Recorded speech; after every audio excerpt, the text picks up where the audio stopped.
Hello everyone. So today's title is How to Be Positive Always. Yes, the world is full of negativity, I know, but that doesn't mean you have to let it in. You can choose what you feed your mind.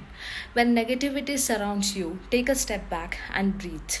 Redirect your focus. Shift your thoughts to gratitude to what's going right in your life. You can't control the chaos out there, but you can control how to react to it. So refuse to let the negativity define your peace. Choose positivity even when the world tries to pull you down. Har Har Mahadev.